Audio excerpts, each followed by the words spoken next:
ways where you think you can cross, or you're going off instinct and putting in thought. Fire in the mind, you want some, get some. Use your resources, mind over mix up. Yeah, it's that mind over mix up. It's that mind over mix up.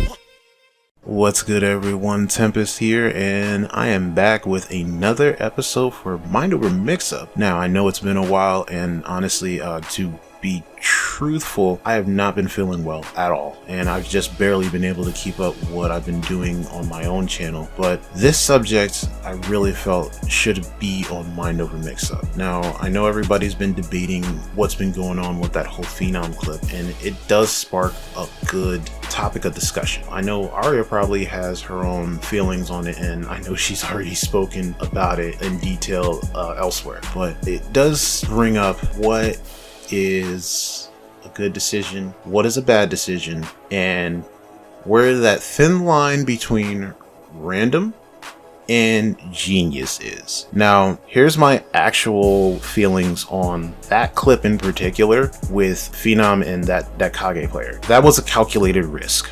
I'm just gonna say this flat out. What happened there wasn't random. It was an in the moment calculated risk. And that Kage player made a brilliant decision. Was it a good decision? Was it a decision that you should do all the time? No. But was it a brilliant decision for that moment? Yes. Now here is where we're going to differentiate the two.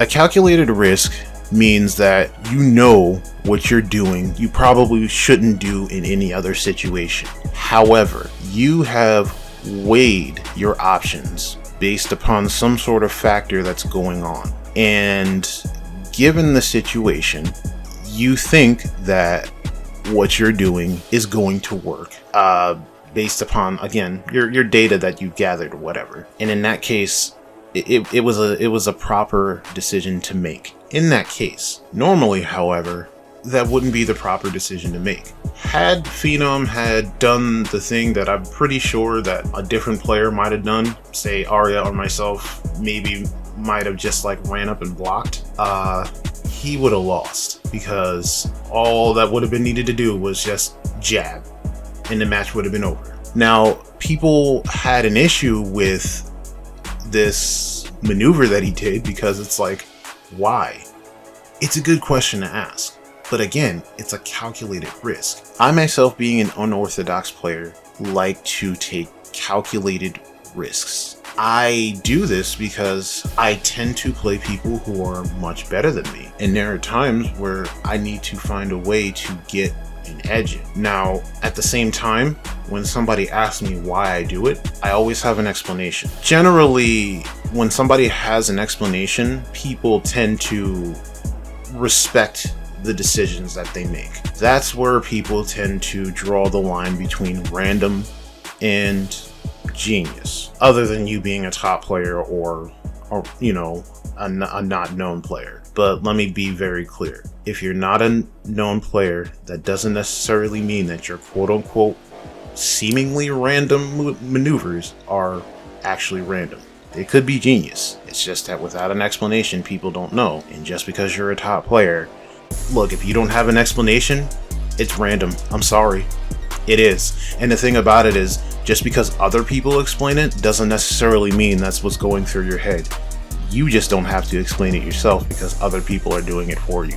And that's the difference. That's literally the difference between a person with a name and a person without. So I don't want to drag this out too long, but let's just be very clear. In regards to that clip, in the moment, it was a brilliant move. However, overall, it wasn't a great decision. That's just my take on it.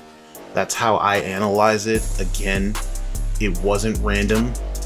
Based on the situation, I can understand why he did it. It was the right decision for that moment. Just remember, people, there's a difference between random and genius. There's also a difference between a calculated risk, which is the right decision in the moment, and an actual good decision. because sometimes a bad decision can be the right decision in a moment, but it is not a good decision, as in the decision that you want to make all the time. Because if you try that again with a player who is going to be a much safer player, guess what's going to happen? You're going to lose. I'd say you probably lose 9 times out of 10 trying to pull something like that. But yeah, that should be it. Be sure to let me know how you guys feel in the comments section. We'll discuss it. Make sure you like, comment, subscribe, do that whole 9. And as I always say, be safe, take care of each other, press buttons, and catch you on the flip side.